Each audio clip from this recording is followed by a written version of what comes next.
예, 귀한 찬송 감사드립니다. 한 주간 주님 은혜 가운데 평안하셨습니까? 이렇게 교회를 이루게 되어서 감사하고 오늘은 특별히 하나님 앞에서 우리 부모님 또 우리 어머님 아버님을 어른들을 생각하는 그런 주일로 보내고 있습니다. 오늘 이렇게 예배 끝난 다음에 우리 모든 가족 세대분들은 사진 한 컷씩 찍으셔요. 저희가 액자로 담아서 빠르면 다음 주부터 이렇게 나누어 드릴 테니까 가족 세대를 이루신 분들은 그냥 가지 마시고 꼭 오늘 아름다운 이 모습 사진에 담아 두셔서 다음 주에 액자로 해드릴 테니까 꼭 사진 찍고 가시면 좋겠습니다. 우리 교회에서 우리 어버이를 생각하는 주일을 맞아서 준비 아주 조촐하지만 한번 가족 사진을 남기면 좋겠다 싶어서 그렇게 기획을 했습니다. 여러분 많이 참여해 주시면 고맙겠습니다. 5월달은 계속 가정을 생각하고 있는데요. 지난주는 우리가 자녀를 노엽게 하지 말라 그랬습니다. 이 말은 다른 말이 아니라 자녀들의 인생과 운명이 자녀들의 손길 안에 있다고 생각하지 말라 그 말이죠. 자녀들의 인생과 운명은 자녀들의 손에 맡겨진 것이 아니라 하나님의 은혜의 손길 안에 있다는 사실을 기억하고 자녀들을 절망으로 몰아가지 말고 그리스도의 풍성한 은혜 가운데 여유롭고 넉넉하게 길러가라 그렇게 부탁을 드렸습니다. 오늘은 하나님 앞에서 부모를 생각하는 주일날 2절 말씀인 내 아버지와 어머니를 공경하라 라는 말의 의미와 실천적인 몇 가지 권고를 여러분에게 좀 제시하고 싶습니다. 사실 저를 포함하여 여기 앉아 계신 모든 분들은 다 부모님의 사랑과 보호 속에서 태어나고 자랐습니다. 여러분 이런 말 아시죠? 자녀가 없는 사람은 있어도 부모가 없는 사람은 없다 그런 말이 있습니다. 누구나 지금 자녀가 없는 분들은 있습니다. 그러나 부모님이 안 계셨던 적은 없습니다. 다 부모를 통해서 이 땅 가운데 태어난 사람들입니다.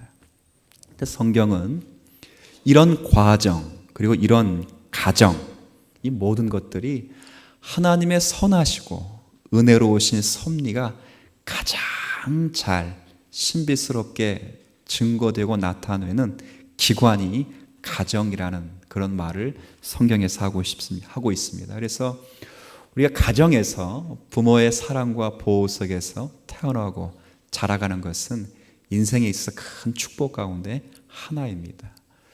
근데 우리가 현실을 살면서 현실을 보시다시피 그 어느 가정에도 부모의 사랑이 넉넉한 가정들은 없습니다. 그리고 또 자녀들에게도 부모의 권위에 대한 온전한 신뢰와 순종이 온전한 집안은 어느 누구도 없습니다. 어릴 때 제가 이제 어릴 때부터 신앙생활을 해서 어릴 때 제 친구 가운데 엄마가 얼굴이 유독 미인이시고 교회 가운데도 이런저런 일들을 많이 맡으셨어요. 그래서 그 아이는 야, 너 참 좋겠다. 엄마가 얼굴도 예뻐, 신앙생활도 잘해, 모양도 있어, 인격도 있어. 근데 그 아이는 그래도 불만이 이만저만이 아닙니다.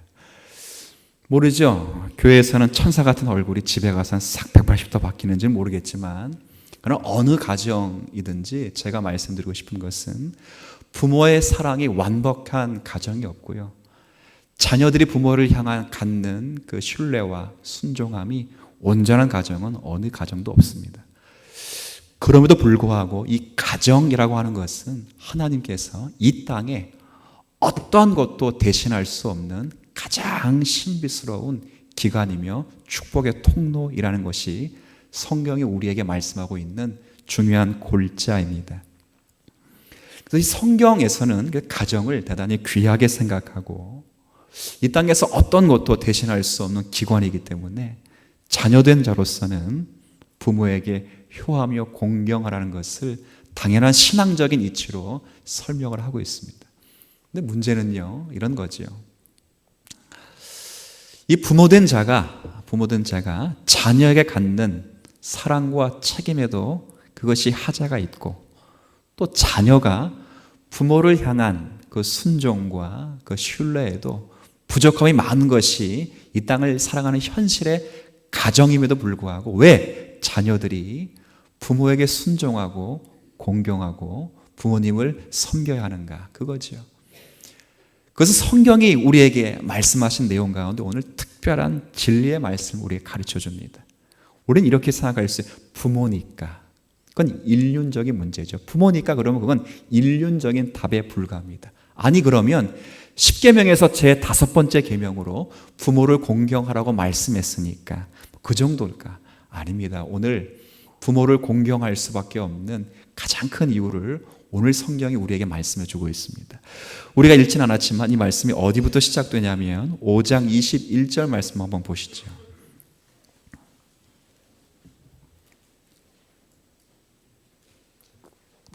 자, 에베소서 5장 21절입니다. 우리 같이 한번 읽어볼까요? 그리스도를 경외함으로 피차 복종하라. 자, 1장부터 계속 설명하는 것이 교회에 대해 설명을 했습니다. 교회가 하나님의 얼마나 큰 복 안에 있는 것인가. 그러니까 저와 여러분들이 하나님의 얼마나 큰 사랑과 보호하심 속에 있는가를 쭉 설명한 다음에 우리와 그리스도의 관계를 설명했습니다. 그 관계를 설명하는 가운데 이제 그런 은혜와 사랑을 받은 자들이 이 세상에서 어떻게 살아가야 되는가에 대한 교훈을 줄 때 그 핵심이 여기 어떻게 되어 있냐면 그리스도를 경외함으로 피차 뭐 하라고요? 이것이 생활의 원리입니다. 이 피차 복종하라는 말을 어떻게 풀어내냐면 22절부터 33절까지 아내와 남편이 어떻게 피차 복종해야 하는가, 그리고 6장 1절부터 4절까지 부모와 자녀들이 어떻게 피차 복종해야 되는가, 그리고 5절부터 9절까지는 종과 상전이 어떻게 피차 그리스도를 경외함으로 복종해야 되는지를 쭉 설명해 가는 가운데 있습니다. 근데 오늘 6장 2절, 1절, 2절 말씀은 사실 그 5장 22절부터 33절까지 내용을 그대로 받는 것입니다. 이게 무슨 말이냐면 그리스도를 경외함으로 피차 복종하라 그럴 때 부부에게 이런 이야기를 하죠. 여러분, 제가 결혼식 주례사 때 자주 말씀드린 것 가운데 본문 가운데 하나인데요. 아내에게는 남편에게 뭘 하라고 합니까? 아내들이요 남편에게 뭐 하라고요? 순종하고 복종하라, 이렇게 되어 있죠. 좀 억울하죠. 21세기에 살아가는 현대 여성들에게는 좀 억울합니다. 근데 어떻게 복종하라 그러면 누구에게 하듯 복종하라고요? 우리 여성분들 아멘이십니까? 아멘이 안 되죠. 안 돼. 근데 너무 억울하지 마세요. 남성들은 고개를 끄덕끄덕거리시는데 여성들은 이게 설득이 안 돼. 근데 남성들에게는 뭐라 말하죠? 남성들에게는 아내를 뭐라 하죠? 사랑하라. 여러분 위로받으세요. 여성분들 위로받으세요. 어떻게 사랑해야 될까요? 그리스도께서 교회를 사랑하여 그리스도께서 자기의 몸을 교회를 위하여 주심같이 뭐라고요? 사랑하라는 거지. 이게 피차 복종하라는 것입니다. 왜 그렇게 해야 되는가? 왜? 여기 31절, 32절에 이렇게 이야기하고 있습니다. 31절, 32절입니다. 제가 읽겠습니다.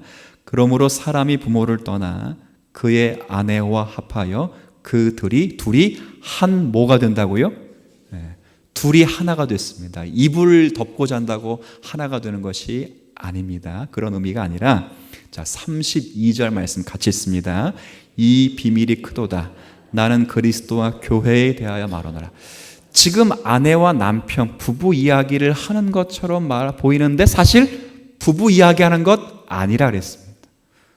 그럼 아내와 남편 이야기를 하는 것이 아니라 지금 사도 바울은 뭐 이야기하고 있죠? 지금 그리스도, 예수님과 우리 이야기를 누구 이야기로 하고 있습니까? 부부 이야기로 하고 있습니다. 이게 중요합니다. 우리와 그러니까 그리스도와 여러분의 관계를 아버지와 아들의 관계에 대해서 이야기하고, 그리스도와 여러분의 관계를 종과 상전의 관계를 통해 설명하고, 그리스도와 여러분의 관계를 부부의 관계를 통해 설명하는 것입니다.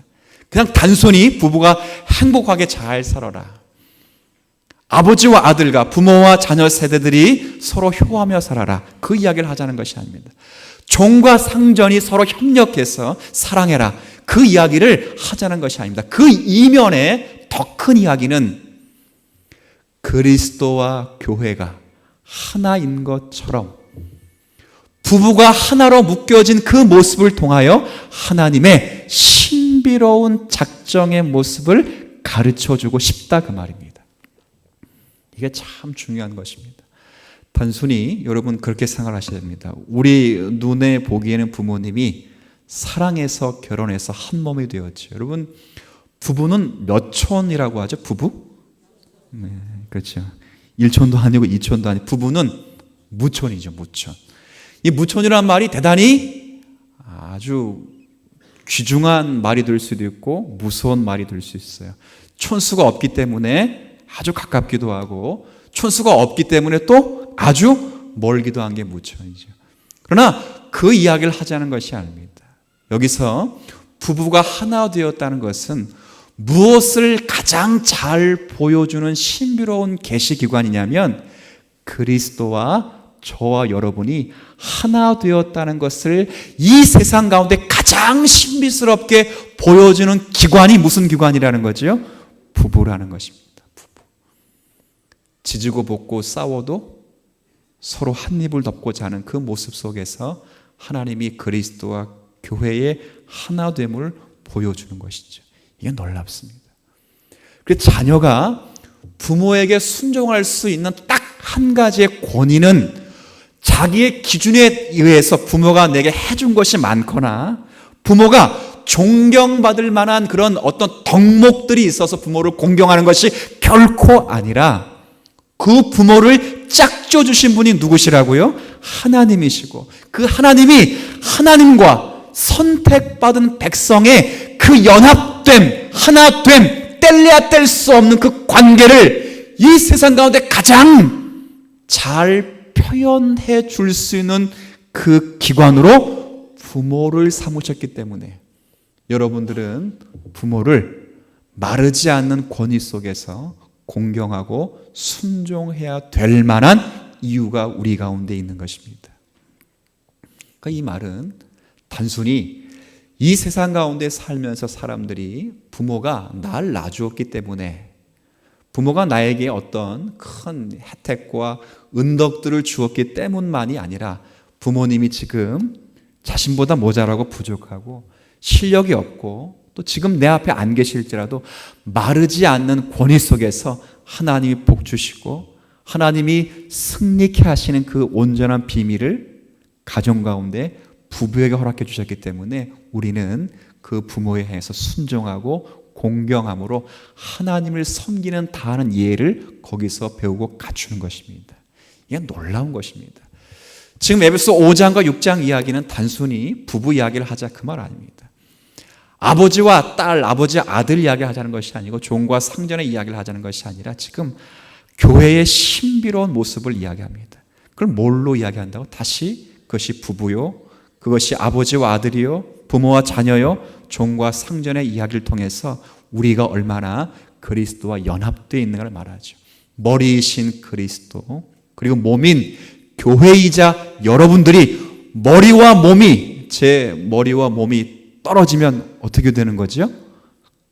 그러면 이제 죽게 되는 거죠.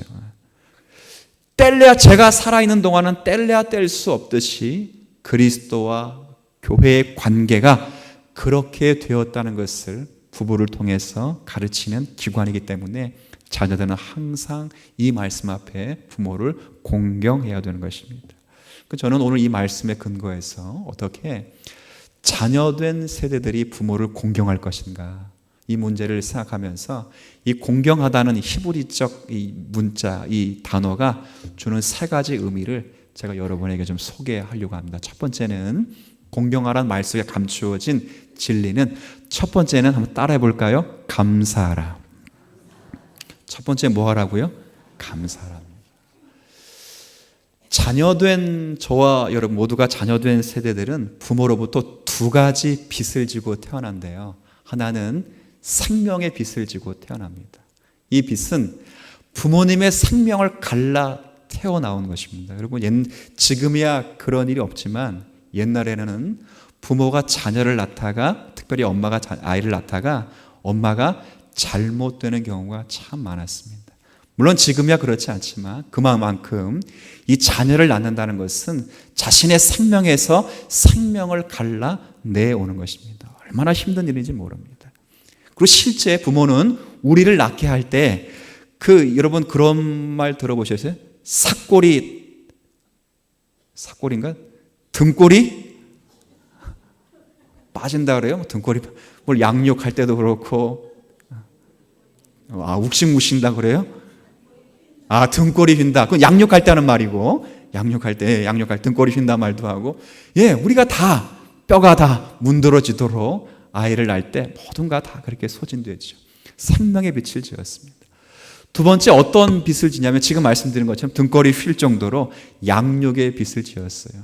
이 세상 가운데 어떤 동물도 사람들보다 부모의 빛과 은덕을 더 많이 받는 동물은 없습니다. 여러분 잘 보세요. 지금 시대에 자녀가 몇 년 정도 부모의 슬하에 있어야 독립할 수 있을까요? 제가 손가락 3개 폈어요. 몇 년? 3년이 아니라 30년. 근데 지금 30년 갖고 모자라죠. 이 사회 구조 때문에 30년, 그렇죠. 35년 그랬어요. 좀 더 나오시겠어요? 뭐 40년까지 가겠어요? 좀 있어요. 그렇게까지 부모의 은덕을 받습니다. 부모가 우리를 낳으시고 기르시고 먹이시고 입히시고 가르치셔서 이 자리까지 있습니다. 놀라운 것은요. 그런데 부모는 우리를 길러 가르치고 양육하는 것이 자기도 모르는 사이에 꿈이 되어버렸습니다. 부모님의 모든 꿈들이 원래 다 있었을 거예요. 그런데 자녀를 길러가면서 양육하면서 부모의 유일한 꿈은 자녀가 그래 잘 되는 겁니다. 저도 결혼하기 전에 저 나름대로의 꿈이 있었잖아요. 첫 번째 꿈은 군인이 되는 것입니다. 두 번째 꿈은 현모양처를 만나는 것입니다. 세 번째 꿈은 아들 둘, 딸 하나 낳는 것입니다. 꿈이 다 안 이루어졌습니다. 두 번째는 잘 이루어졌죠. 꿈은 깨지기 마련이에요. 그러나 지금의 꿈은 교회를 향한 꿈도 많지만 지금의 꿈은 제 자녀들이 잘 되는 것이 제 유일한 꿈 가운데 하나입니다. 저희 꿈을 너무 소박하거나 믿음이 없다 보지 마시고 우리 자녀된 세대들은 모두가 다 부모가 그런 꿈을 갖고 한 생애를 살아오셨습니다. 이것이 부모가 갖는 기쁨이요 자랑이요 등골이 휠지라도 이 시대를 이 세상을 살아가는 넉넉한 밑거름이 되었습니다. 여러분 버킷리스트라는 말을 혹시 알고 계십니까? 버킷리스트라는 말이 뭐냐면 사람이 죽기 전에 꼭 가보고 싶은 곳 혹은 죽기 전에 꼭 하고 싶은 것을 적어놓은 리스트입니다. 리스트. 그러니까 죽기 전에 이것 해봐야지, 이것 먹어봐야지, 여기 가봐야지. 그래서 이 꿈을 주제로 해서 한 영상을 제가 며칠 전에 보았는데 너무 감동을 받았어요. 실제 작년 말에 2014년 12월 말에 한 지역의 예술고등학교, 예고라고 하죠. 예고 학생들을 대상으로 실제 촬영한 영상인데요. 광고 영상입니다. 촬영한 영상인데 수능 시험이 다 끝났어요. 선생님들이 학교에 선생님이 교실에 들어와서 아이들에게 수능 시험 봐서 참 고생했지 그러면서 대화를 시작하면서 아이들에게 이렇게 말합니다. 너희들이 죽기 직전에 이루고 싶은 꿈이 있다면 하나씩 다 적어보아라 그랬어. 아이들은 장난인 줄 알고 자기가 죽기 직전이니까 꼭 하고 싶은 이 꿈을 다 적었어. 아주 재밌고 아름다운 꿈이에요. 어떤 꿈이냐면 약간 유치하지만 학교 운동장에 농사짓기 뭐 이런 거예요. 그러니까 예고니까 아이돌 가수 데뷔하기, 세계 일주하기, 그리고 또 예고 학생들이니까 몸을 관리하다 보니까 고기를 못 먹어. 그래서 치킨을 실컷 먹고 죽기 뭐 이런 꿈을 다 썼어요. 그리고 선생님이 조금 더 신중하게 질문했어요. 자, 그러면 이제 너희들의 인생이 정말 딱 1년밖에 안 남았다면, 딱 1년 산다면 너희들은 지금 적은 이 소박한 꿈과 너희들이 원래 가지고 있는 그 꿈하고 5억이 있다면 둘 중에 1년 남았어요. 1년 무엇을 이루고 떠날 것이냐 물어보니까 자녀들은 다 뭘 선택했을까요? 꿈이에요, 꿈. 1년밖에 안 남았으니까 꿈을 선택하겠다. 다 그래요. 이유가 아주 거창해요. 왜? 그래도 죽기 전에 자기 이름 석자는 남기고 죽어야 되겠대요. 그리고 자기가 어차피 죽을 거 꿈이라도 이루어 보고 죽었으면 좋겠다. 이런 꿈들을 다 이야기했어요. 그리고 선생님이 잠깐 나가요. 나가는데 갑자기 교실 안이 껌껌해지더니 영상 하나가 싹 들어와요. 영상. 근데 그 영상을 애들이 보면서 유심히 보면 놀라며 의외의 표정으로 몰두해 보고 있어요. 왜냐하면 그 영상에는 자기들의 아버지가 나와요. 아버지가 나와서 그러니까 그 학생들의 아버지예요. 아버지가 자기의 꿈 이야기를 했다. 꿈 이야기를. 근데 꿈 이야기를 하는데 아까 아이들은 자기 꿈을 이야기해요. 자기 꿈. 근데 그 아버지들은 이제 죽기 전에 어떻게 뭘 해보고 싶습니까? 이 꿈을 이야기를 또 질문을 받았겠죠. 그 꿈을 다 이래 자기 아들과 마지막으로 맛집 투어하고 죽고, 또 어떤 아버지는 자기 아들 친구들 만나서 맥주 한 잔씩 먹고 죽고 싶대요. 또 어떤 아버지는 자기 아들이 연극을 하기 때문에 연극 조그만 소극장 하나 지어주고 그렇게 죽고 싶대요. 이런 자기들이 꿈이 아니라 아들과 딸의 관계한 꿈을 다 적었어요. 그리고 자기 자녀들이 받았던 똑같은 질문으로 이런 질문을 합니다. 그러면 실제 당신 아버지들께서 1년밖에 안 남았다면 지금 말씀드린 이 꿈과 그리고 자기의 꿈 포함해서 이 꿈을 이루는 것과 5억을 선택하라면 무엇을 선택하겠습니까? 라고 물어봐요. 여러분 같으면 뭘 선택하겠어요? 예. 그게 정답이에요. 근데 그 5억을 다 선택했는데 아이들이 다 울어요. 다 울어. 왜 우는지 아세요? 그 아버지가 5억을 선택한 이유 때문에 다 우는 거예요. 다 우는 거예요. 뭐예요? 1년을 더 살아도 5억만큼의 돈을 벌어서 자녀들과 아내에게 남겨줄 용기가 없대요. 용기가. 자기 꿈도 중요하대요. 그런데 그 꿈을 이루는 것보다 5억을 선택해서 자기 아들에게 소극장을 하나 사주고 자기 아들이 대학까지 갈 수 있도록 장가 보내고 시집 보낸 데까지 걱정 안 할 수 있도록 자녀들을 위하여 자신의 꿈들이 다 조정되어 있죠. 부모의 꿈은 사라진 것처럼 보이지만 유일한 부모의 희생과 사랑은 자녀를 향한 희생과 사랑으로 바뀌어 있죠. 전 이걸 보면서 그렇구나. 우리 부모 세대들이 이렇게 자녀들을 키웠구나. 이 공경하는 말 속에서는 그와 같이 자녀가 부모를 감사하면서 그분들의 은덕을 기릴 수 있는 자녀가 되었으면 좋겠다. 그런 생각을 해봤어요. 우리 모든 주님 사랑교회 성도 여러분, 부모님께 감사할 수 있는 여러분 되시길 바랍니다. 자주 전화드리세요. 자주. 제가 부끄러운 이야기 하나 할게요. 저는 부모님께 전화를 잘 못해요. 말이 별로 없기도 하고 부모에게 전화하면 꼭 어머니가 그래요. 무슨 일 있어? 이렇게 전화해서 꼭 일이 있어서 전화하는 것처럼 잘 못했는데 얼마 전부터 아내가 자꾸 전화 안 한다고 뭐라 그래서 마음은 그렇지 않아요. 마음은 부모를 사랑하는 것만 100% 제가 다르지 않은데 전화를 해야 돼 싶어서 일주일에 한 번씩 수요일 아침 8시에 알람이 울려요. 엄마에게 전화하는 시간. 처음에는 어머니 전화 받더니 무슨 일이 있어? 계속 몇 주 못 더라고요. 근데 계속 전화를 하니까요. 어머니가 그 시간을 기다리셔. 더 이상은 무슨 일이 있어? 안 물어요. 아들님 그래요. 그리고 조금 은혜 받으면 네 목사님 그래요. 조금 아빠가 서운하게 하면 왜 그래요? 기다리셔요. 제가 아직 부모님께 사랑한다는 말을 한 번도 안 해봤습니다. 지금까지 안 해봤습니다. 왜 안 해봤을까요? 쑥스러워서. 근데 그냥 하는 것도 나쁘지 않아요. 우리 모든 우리 자녀된 성도 여러분, 부모에게 감사할 수 있는 저 여러분 되시길 바랍니다. 감사해. 두 번째는 공경하라는 말 속에 감추어진 두 번째 언어적 표현은 순종하라예요. 순종하라. 참 재미있죠.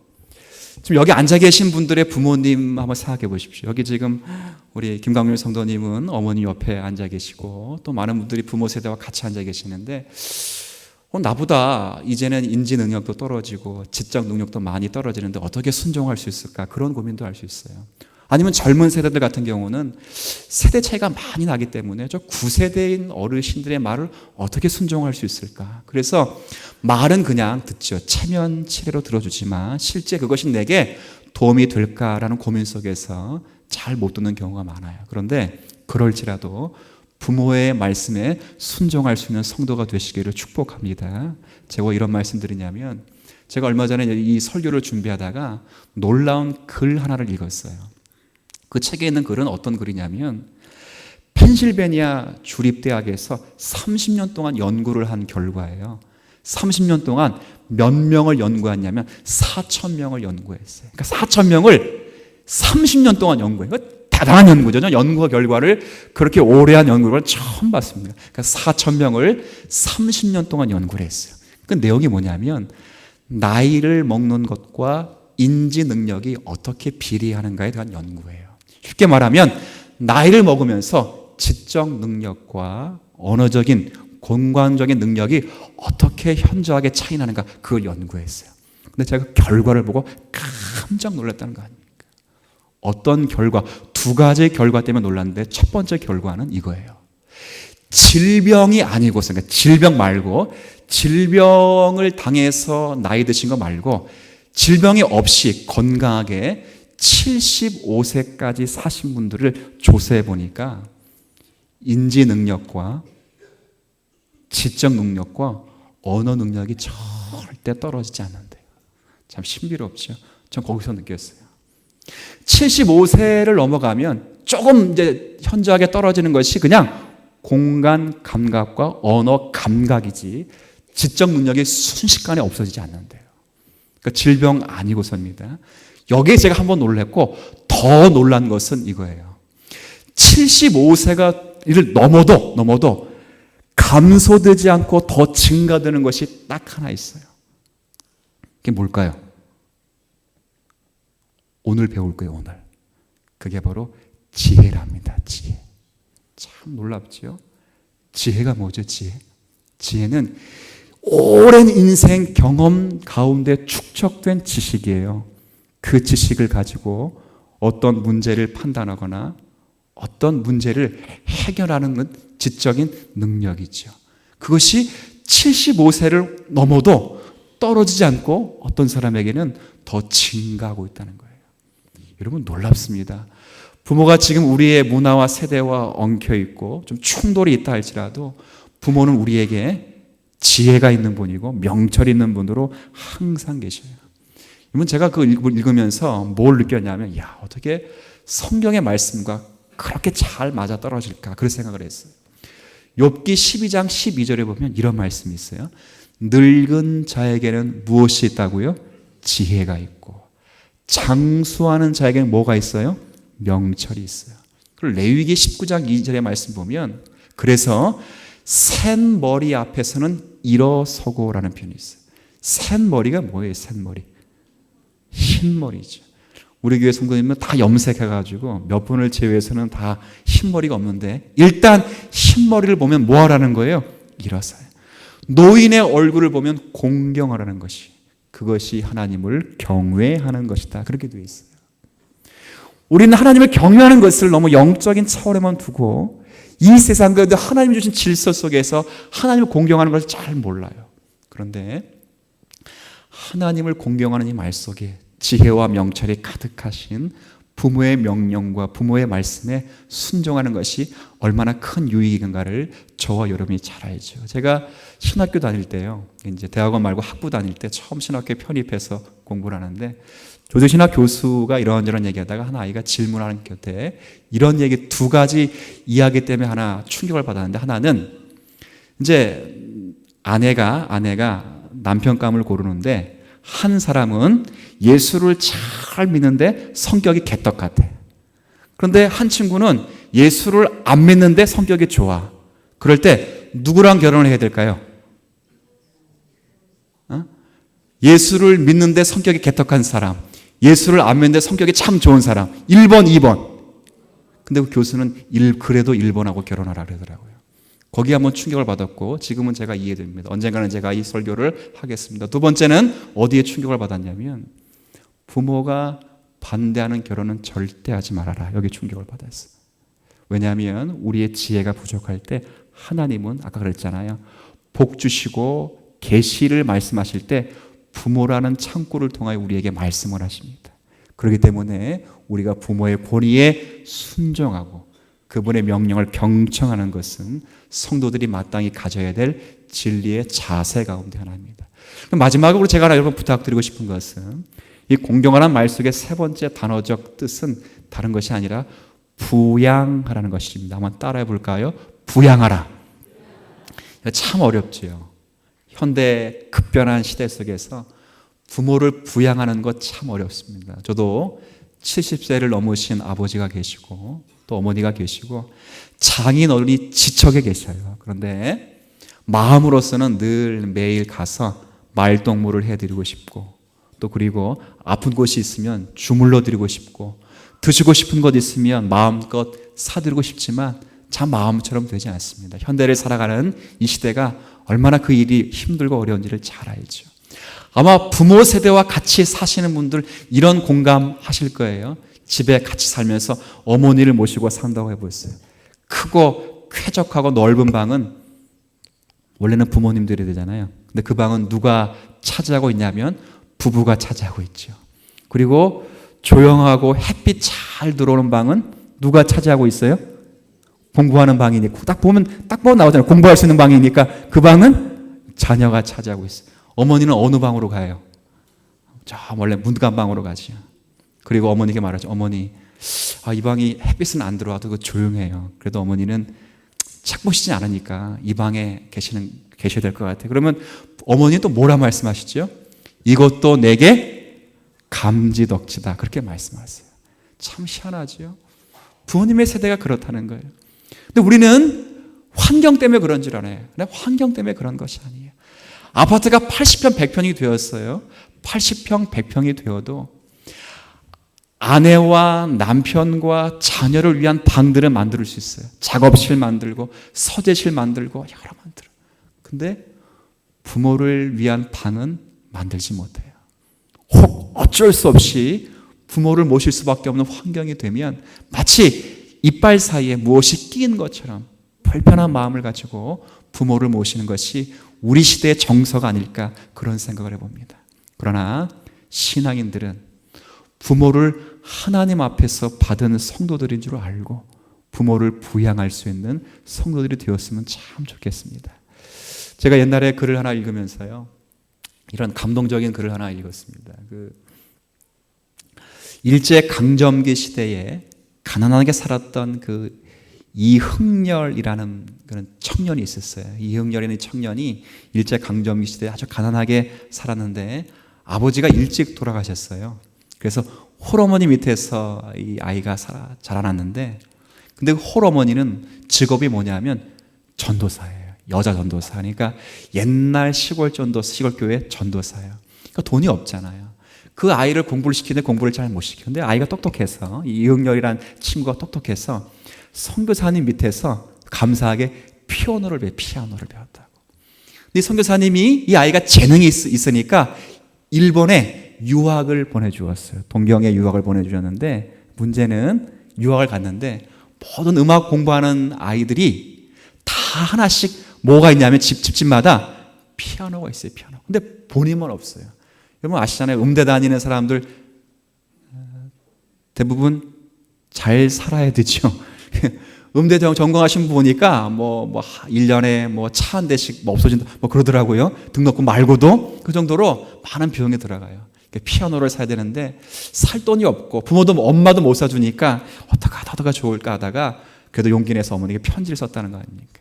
편지를 써서 이만저만한데 꼭 피아노가 필요합니다 그랬대요. 그러니까 어머니가 그 편지를 받고 눈물을 흘리면서 야 그래 피아노 하나 사줘야 되겠다. 그래서 솔방울을 주세요. 솔방울. 몇만 개를 주었는지 몇십만 개를 주었는지 모르겠지만 솔방울을 주어서 팔아서 400원을 벌어요. 400원. 400원을 벌어서 동경으로 보냈습니다. 그래서 그 이흥렬이라는 아이가 피아노를 사서 야마하 피아노를 사고 열심히 피아노를 배웠어요. 그 피아노 앞에만 서면 누구 생각나? 누구 생각?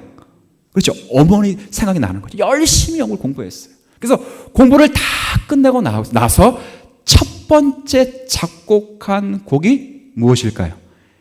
어떻게 이렇게, 여러분, 제가 설명을 잘한 것도 아닌데, 양주동 씨가 작사하고 이흥열 씨가 작곡한 어머니의 마음, 어머니 마음이죠. 그렇죠. 나실적 괴로움, 어머님의 은혜예요? 어머니의 마음이에요? 어머니의 마음, 어머니의 은혜, 어머니의 마음. 그렇죠. 나실적 괴로움 다 잊으시고 기를째 밤낮으로 애쓰는 마음, 진자리 마른 자리 갈아 누시며 손발이 다닳도록 애쓰시네, 수고하시네, 그거잖아요. 그렇죠. 그리고 하늘이 그 아무리 높다 하도 무엇보다 어머니 사랑보다 넓을 수 있습니까?